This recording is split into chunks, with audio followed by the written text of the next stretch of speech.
Hi friends, my name's Anna and welcome to my channel. Here we discuss all things literary and bookish. So since yesterday, October 11th, was the last day of Banned Books Week here in the United States, I thought that I would have a video talking about banning books. To give you a little history as to Banned Books Week here in the States, it was founded about 43 years ago in 1982. It was started as a response to the sudden rise in the number of books being challenged. One of the co founders was Judith Krug, who at the time was the director of ALA's Office for Intellectual Freedom, a position she held for 40 years. And Banned Books Week is typically held at the end of September or beginning of October. And by the way, ALA stands for American Library Association. There is a difference between challenge books versus banned books, and I think sometimes they are used interchangeably, but there is a bit of a difference. Challenged books are an attempt to remove or restrict a book from, say, a bookstore or a library. Banned books, meanwhile, are when the challenge has succeeded. And banned books can have several different layers, so to speak. Book can be removed from a library or a libraries, would be like the first layer. The second layer might be the book can be forbidden to be published. The third layer, it can be against the law to have a certain book in a certain country.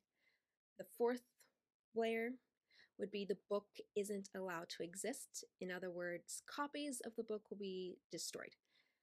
One example is all the book burnings that happened during Nazi-occupied Germany.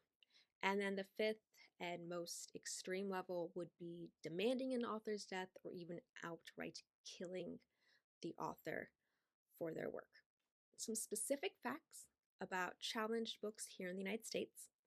According to the ALA, in 2004, 390 books were challenged, while in 2023, 4,240 books were challenged. In addition to reporting the number of books, the ALA also reports who is challenging books. In 2021, parents comprised the largest group with 39% of challenges coming from them. Patrons came in second at 24%. Next are administrators at 18%. After that came librarians and teachers at 16%. Elected officials made up 2%, and students came at last at 1%. In 2024, however, 72% of those challenging books were from pressures groups, example, Moms for Liberty. Parents were 16%, library users were 5%, and library users were 5%. However, the ALA estimates that only 3 to 18% of challenges are reported, so the actual number of challenges probably much, much higher. Now let's talk about the history of book banning. So the earliest account of an incident of like book banning I could find was from 212 BC. Emperor Shui Huangtai, I'm not sure if I'm pronouncing that right, but this emperor of China burned all the books within his kingdom. He only kept one copy of each book. However, these books did end up being destroyed before he died. Also, supposedly, he buried 460 Confucian scholars alive to control their writing of history. Although I will say, today many consider this burial of scholars to be a myth. About 250 years later, in 35 AD, the Roman Emperor Caligula opposed Homer's The Odyssey because he believed that the poem embodied Greek ideas of freedom, ideas that he considered dangerous. And there have been numerous other like book bans or book censorship throughout history and the world. The United States specifically, however, the first time a book was banned was in 1637. It took place in what is today known as Quincy, Massachusetts, and the book was Thomas Morton's The New English Canon. It was banned because the book was considered overly critical of Puritan customs. More recently, in 2025, the United States of Defense Schools, which is for military children, has removed 596 books from their schools.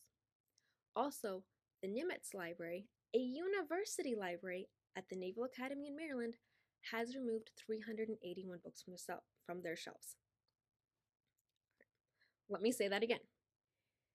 A university library, which means they are serving adults, has taken almost 400 books off their shelves. One of the books, by the way, is Lies My Teacher Told Me: Everything Your American History Textbook Got Wrong by James W. Lowen. In general, over the past few years, there has been a startling uptick in how acceptable it seems to ban or censor books. This is something that I think merits its own video, but needless to say, as a country here in the United States, we seem to be going backwards rather than forward in how much we value freedom of speech. With that, I do want to highlight another book ban that took place in the United States. 15 years ago in 2010, retired U.S. Army Reserve intelligence officer Anthony Shaffer wrote a memoir about his time in Afghanistan in 2003. The book was called Operation Dark Heart. The U.S. Department of Defense went to great lengths to try and censor this book. The first printing had 9,500 copies, which were purchased for $47,300 and destroyed by the publisher St. Martin's Press at the behest of the Pentagon. A second censored edition of the book came out later that year. However, because there had been advanced copies of this book, books that the Pentagon couldn't get to in time, the uncensored version of Operation Dark Heart is out there. Ironically, this attempt to censor the book ended up attracting more attention to the book and helped to raise the number of sales. This is an example of the Streisand effect, where when someone attempts to block or hide information, however, in doing so, they just call more attention to it. Which brings us to the catch-22 of banning books. Oftentimes, challenging a book just brings more attention to it. The ALA prints a list of challenged books every year, including the top most challenged books of the previous year. Challenging a book just gets people talking about it. And this can be a good thing, maybe. Because oftentimes, if a book is challenged, it's because it's highlighting a part of human existence or an aspect of reality and truth we may not normally feel comfortable talking about. It can get us discussing issues we otherwise wouldn't talk about. Also, banning books can turn them into forbidden fruit, making them more enticing for people, especially students.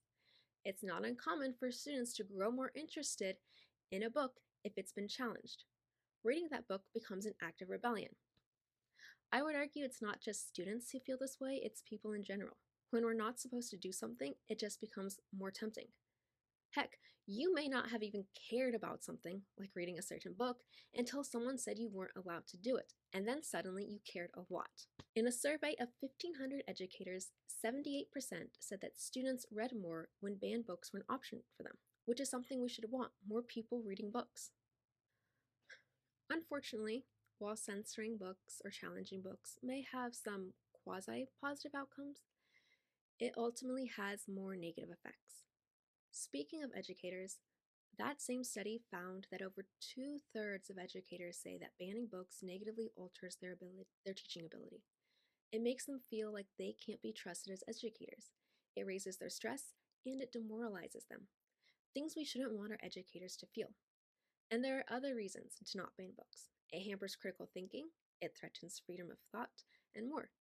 Additionally, banning books sends a message that we are not to be trusted to make our own decisions. We should be allowed the right to discern and to choose for ourselves what is or isn't appropriate for ourselves to read. And if someone brings up the children, well, that's what parents are for.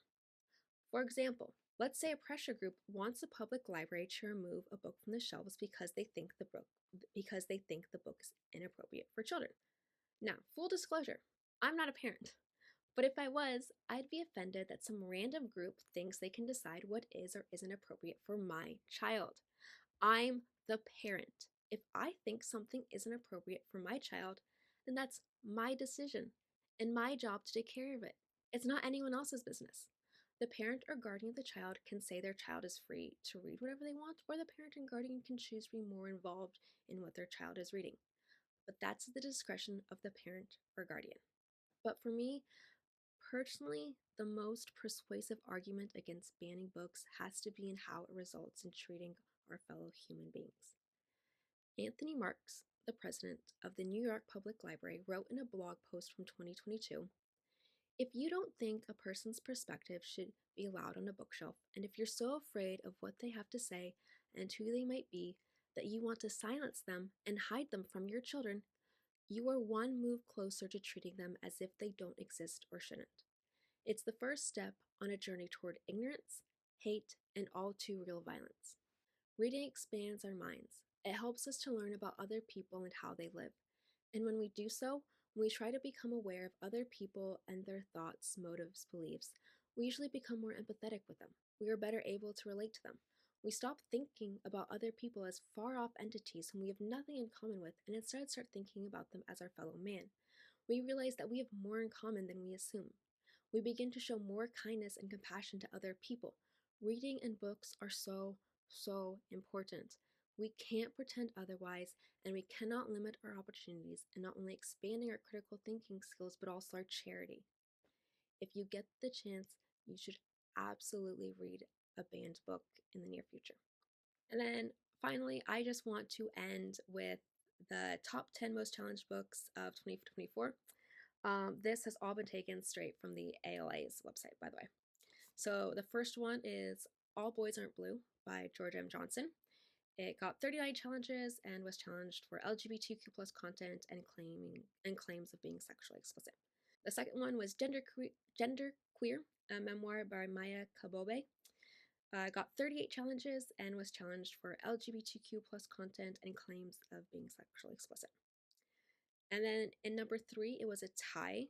There was The Bluest Eye by Toni Morrison with 35 challenges, and it was challenged for depictions of sexual assault, depictions of incest, and claims to be sexually explicit and EDI content. And then The Perks of Being a Wallflower by Stephen Chbosky also had 35 challenges, and it was challenged for claims of being sexually explicit, LGBTQ plus content, depiction of sexual assault, depiction of drug use, and profanity. I've read The Perks of Being a Wallflower, and I would actually recommend it. It's a very good book. In 5th place is Tricks by Ellen Hopkins. It had 33 challenges and was challenged for claims of being sexually explicit. Number 6 was also a tie. There was Looking for Alaska by John Green. It had 30 challenges and was challenged for claims of being sexually explicit.